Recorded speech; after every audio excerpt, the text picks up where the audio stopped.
क्या आपने कभी ध्यान दिया है, जब किसी की मृत्यु होती है तो उसके नाक में रुई क्यों लगाई जाती है? क्या ये सिर्फ परंपरा है या फिर किसी आत्मा को रोकने की कोशिश? और अगर आप ये जान लें कि गरुड़ पुराण में इसके पीछे क्या भयानक कारण बताया गया है, तो शायद आप कभी किसी अंतिम संस्कार को पहले जैसी नजर से नहीं देख पाएंगे, क्योंकि मौत के बाद भी यात्रा खत्म नहीं होती। आज हम बात करेंगे उस रहस्य की जो हर शमशान में होता है लेकिन कोई पूछता नहीं। मृतक की आंखें बंद की जाती हैं, मुंह में गंगा जल डाला जाता है और सबसे अजीब बात, नाक में रुई रख दी जाती है। गरुड़ पुराण कहता है इसी पल से आत्मा की सबसे खौफनाक यात्रा शुरू होती है। राजस्थान के एक छोटे से गांव में रघुनाथ नाम का एक व्यक्ति रहता था, सीधा साधा इंसान। पर एक दिन उसकी अचानक मृत्यु हो गई।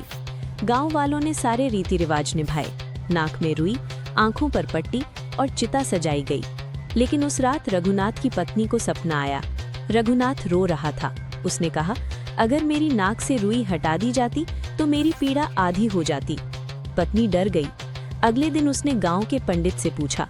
पंडित ने कांपते हुए कहा, गरुड़ पुराण में लिखा है जब शरीर से प्राण निकलते हैं तो आत्मा कुछ समय तक शरीर के आसपास ही रहती है।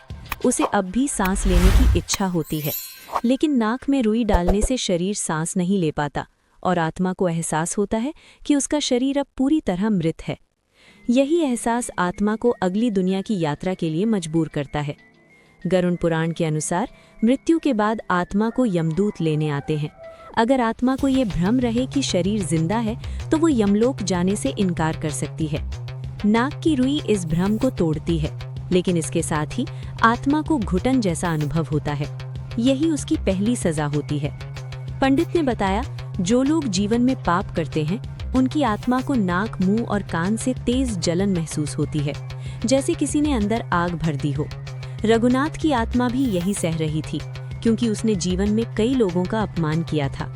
पत्नी ने गुप्त रूप से एक रात शमशान जाकर रघुनाथ की नाक से रुई हटा दी।